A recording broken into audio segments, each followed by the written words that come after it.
Sir मैं ये पूछना चाहता हूँ पहले साहब, इससे पहले जो एक्सीडेंट्स हुए हैं बोइंग के भी हुए हैं, दूसरे जहाज की हुए कि नहीं हुए मुझे नहीं पता, इनकी जांचों में क्या निकला? कभी जहाज की गड़बड़ी निकली है? कई बार जहाज की गड़बड़ी भी निकली है, टेक्निकल फॉल्ट्स भी निकले हैं। ह्यूमन एरर के बाद टेक्निकल डिफेक्ट एक नेक्स्ट सबसे बड़ा कॉज माना जाता है। उसके बाद आता है बर्ड्स का।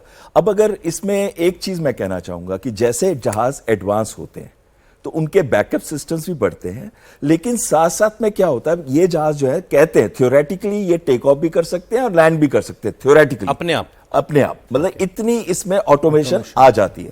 लेकिन प्रॉब्लम क्या आती है कि मशीन है किसी दिन फेल हो जाए तो pilot is the only person जो इस जहाज को वापस लेके आ सकता है या वापस उसको कोई भी इमरजेंसी कंडीशन के अंदर उस पर करेक्ट एक्शन ले सकता है।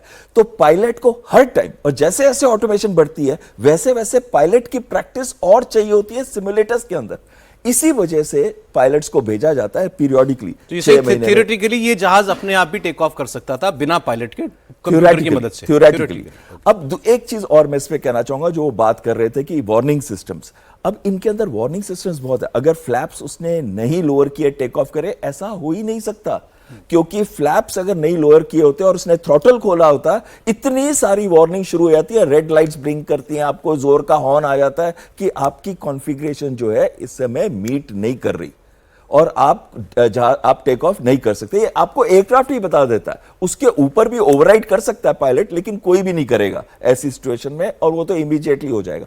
जो प्रॉब्लम वेस्टर्न वाले बता रहे हैं वो थोड़ी सी अलग है। वो चाहते हैं कि ब्लेम पायलट पे आए, तो शुरू से कह रहे हैं कि टेक ऑफ करने के बाद अंडर कैरेज को रिट्रैक्ट करने की जगह गलती से पायलट ने फ्लैप को रिट्रैक्ट कर दिया, वो उस पे जोर डाल रहे हैं। ये तो अभी पता चल जाएगा जब इंक्वायरी होगी और सारा सच का सच बाहर निकला है। एक और ये अज्यूम कर रहा है कि ये इतनी बेसिक गलती कोई पायलट कर देगा, ये मुझे तो प्रेडिजियस दिखाई देता है इसके अंदर। बिल्कुल, वो तो चाहेंगे। मैं सर सॉरी एक ऐड करूंगा पॉइंट, कि जो लोकेशन है फ्लैप की और जो उसकी है अंडर कैरेज की, दोनों की लोकेशन इतनी है कि आप हाथ यहां पर कोई स्विच यहां पर करेंगे आप तो हाथ यहां का यहां जाएगा, यहां नहीं आएगा। एब्सोल्युटली आपको जो चीज यहां से ऑपरेट करनी है, मतलब नीचे जो पहिए जो है उनको रिट्रैक्ट करने का बटन वो कहां होता है? जी, वो नॉर्मली नीचे इधर होता है, तो इजी होता है आप करते हैं। और फ्लैप्स के लिए रूल है ऊपर है, उसमें अब इसमें कैसे गलती हो जाएगी? 2-2.5 फीट का अंतर है कम से कम, कोई आजू बाजू में नहीं है वो, कोई मतलब आपका हाथ जाएगा तो कहीं और जाएगा, तो आपको ग्रिप है, ग्रिप आप पकड़ेंगे आपको मालूम पड़ जाता है, फील कर जाते हैं आप।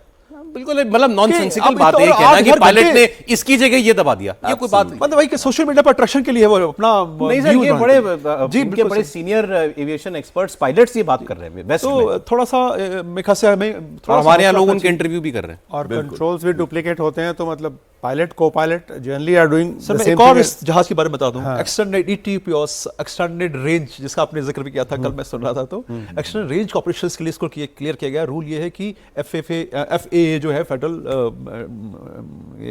अमेरिकन जो इंस्टीट्यूट है, उन्होंने इसको क्लियर किया था कि भाई आप एक्सटेंडेड रेंज के लिए 2 इंजन के साथ क्लियर हो। रूल क्या है कि 2 घंटे जो जहाज कर सकता है वो ये जहाज 6 घंटे कर सकता है अपने आप 2 इंजन लगातार 2 घंटे तो पानी के ऊपर ओवर सी वाटर कर सकता है। तो मैं थ्योरेटिकली देखेंगे जहाज इज वंडरफुल एयरक्राफ्ट, और यही रीजन है कि इतने सालों में हमें कोई एक्सीडेंट इस तरह सुनाई नहीं पड़ रहा था। निश्चित रूप से जो बाकी मेंटेनेंस है, जिसमें कि अब ये ग्रे एरिया है हिंदुस्तान का, कि यहां पर जो मेंटेनेंस के जो स्टैंडर्ड्स हैं वो थोड़ा सा कॉम्प्रोमाइज किए हुए हैं, जो कि अगर 100 के, उसमें मैं एक रिपोर्ट पढ़ रहा था, उसमें 100 के अगर स्किल पे जाएं तो इट इज क्लोज टू 50-60।